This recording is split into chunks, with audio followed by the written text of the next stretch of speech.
En cuanto a las sociedades de Occidente, me parece que son sociedades que me da tristeza verlas, porque me parece que son sociedades encadenadas al culto del éxito, del dinero, movilizadas por la propaganda, por el consumo.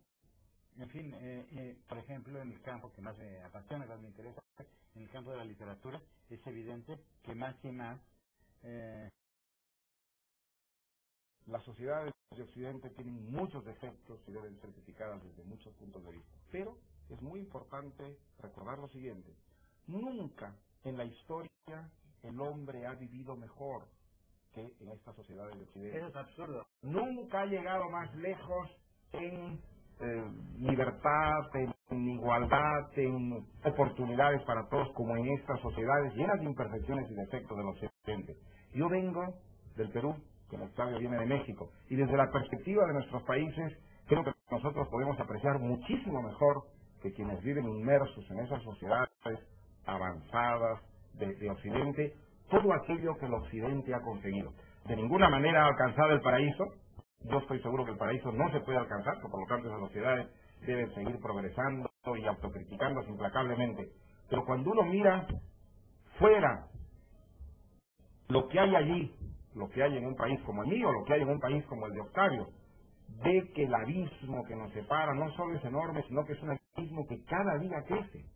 Porque esas formas de coexistencia, esa conciencia por lo menos respecto a la injusticia, a las desigualdades que en Occidente es muy fuerte y ha generado lo que es el progreso de Occidente, en nuestros países todavía está muy, muy lejos de ser conquistado. Entonces, creo que al mismo tiempo que debe criticarse internamente lo que es el Occidente, para un intelectual que viene del mundo en que yo vengo, el Occidente, de todas maneras, representa algo envidiable y algo que ya quisiéramos nosotros haber alcanzado. Yo creo que la diferencia es que nosotros veces en Occidente, y sería injusto que lo apreciáramos porque que nos beneficiamos de ello, y es un privilegio vivir en estas condiciones de vida en determinadas zonas sociales. El Occidente está generando ya marginación interna.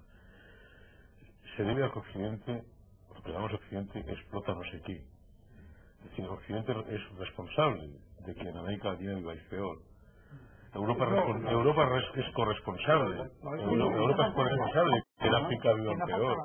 Este proyecto idealizador de una Europa benéfica, una de la cultura. Benéfica no he dicho, Manolo, no. Entiendo lo que quieres decir. Porque esto hay una correlación internacional que hace que el bienestar de Europa, o no digamos ya el bienestar de Estados Unidos o de Japón, dependa del sometimiento económico de otras zonas del mundo. Otras zonas del mundo condenadas a no poder emerger, a ser los sumergidos. No, mira, creo que ya no voy a estar con tu partido. Creo que no, creo que esa visión es una visión muy natural. Simplemente, todas las civilizaciones poderosas han explotado a las débiles, las han invadido, las han saqueado, las han colonizado.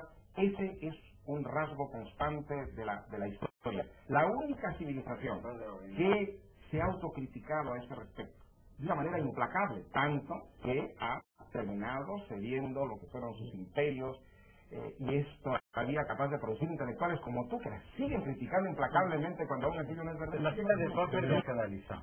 En primer lugar, no es cierto, históricamente, que sea la época en que los hombres han vivido mejor. Además, espera un segundo. Gibbon, que era un historiador que sabía más de historia que Popper, que no sabía nada de historia, que era un buen filósofo. Bueno, Gibbon, perdóname un momento, Gibbon dijo esto: la época más feliz de la humanidad es la época, y lo escribía a fines del siglo XVIII, que es una de las épocas mejores que ha vivido Europa, mucho más civilizada que la actual. Evidentemente, entre la moral del siglo XVIII y la sociedad del siglo XVIII y la del siglo XX hay un gran abismo a favor del siglo XVIII. Por ahí empezamos. Pero no para los esclavos, espera un segundo, no para los esclavos del siglo XVIII. Dice de pronto, no había esclavos en el siglo XVIII en Europa, por Dios. Bueno, había esclavos en las colonias. Esclavos europeos. Bueno, eso es lo que voy. ¿Qué dice Gibbon? Dice, la época más lo escribe a fines del siglo XVIII. Y dice, la época más feliz de la humanidad es la época de los emperadores antoninos. Es decir, esa época fue de guerras continuas. No en Roma, fuera de Roma. Fue guerra de esclavitud. En el siglo XVIII, cuando escribe Gibbon, había esclavos y había déspotas ilustrados. Catalino de Rusia, Federico de Prusia, y había también en China y en Japón, dos países civilizados, también había déspotas ilustrados. El siglo XX, que a ustedes les gusta tanto, ha sido el siglo de las dos guerras mundiales. ha sido el siglo de la guerra atómica, ha sido el siglo de los campos de concentración en Alemania, el siglo de los campos de concentración en Rusia. Ha sido el siglo en que se ha envilecido de un modo casi absoluto el amor, el erotismo, que se ha convertido el cuerpo en publicidad. ¿Cómo es posible que ustedes estén hablando solamente, son intelectuales, son escritores, son artistas, estén hablando del cuerpo y no piensen que el siglo XX y el capitalismo justamente ha envilecido el cuerpo? Incluso el deporte moderno ha envilecido el cuerpo. ¿Cómo es posible que ustedes olviden que moralmente la sociedad occidental actual es abyecta? No ver esto es no ver realmente la realidad. Creo que estás hablando desde el punto de vista de la élite, Octavio. Estoy hablando desde el punto de vista de la historia. Déjame hacerte otra enumeración. El siglo XX es el siglo de los derechos humanos, es el siglo del voto universal, es el siglo de la idea que el Estado tiene una responsabilidad en la salud, en la educación de las masas, de los derechos de la mujer.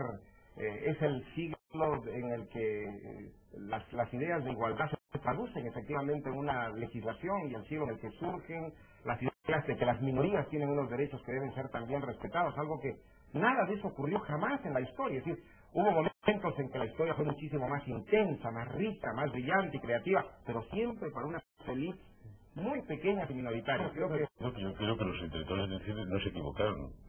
Los intelectuales de cine eligieron muy bien el enemigo. Lo que ocurre es que quizá simplificaron la cuestión y no vieron un cuadro general de época, porque era una época que facilitaba las alienaciones.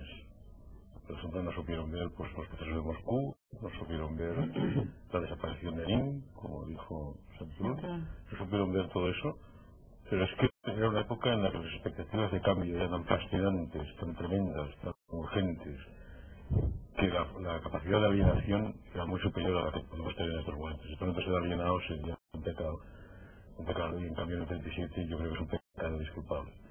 Y no se equivocaron en la elección del enemigo. El enemigo era Franco, el enemigo era Hitler, el enemigo era Mussolini, y se hay que hacerles un homenaje. Acertaron en la elección del enemigo, es algo muy difícil en esta profesión. Pero algunos vieron claro, Manolo. Orwell, por ejemplo, que manifestó su solidaridad con la República de una manera muy resuelta, puesto que vino a España y peleó, de verdad, fue a las trincheras. Yo tengo un gran respeto por los que perdieron dentro de los perdedores. El Orwell y el POM. El POM es un partido que me hizo un respeto. Pero déjame terminar mi idea. Es decir, Orwell es un hombre que mostró una solidaridad, peleó, pero al mismo tiempo el entusiasmo, que era legítimo, no le impidió cumplir su obligación de intelectual, la obligación de pensar, ¿verdad? La obligación de reflexionar frente al problema que tenía delante. Y creo que la grandeza de Orwell está justamente en haber sabido combinar, ¿no es verdad?, ese entusiasmo que lo llevó a las trincheras y detectar al enemigo en su complejidad, ¿no es verdad? Porque el fascismo era el enemigo, indudablemente, pero el otro era también una cara, con un nombre distinto, representaba algo perfectamente equivalente al fascismo. Me da espléndido, evidentemente. Yo creo que cometió dos errores. Es que no entendió el país. Por ejemplo, hay un comentario suyo sobre el porrón.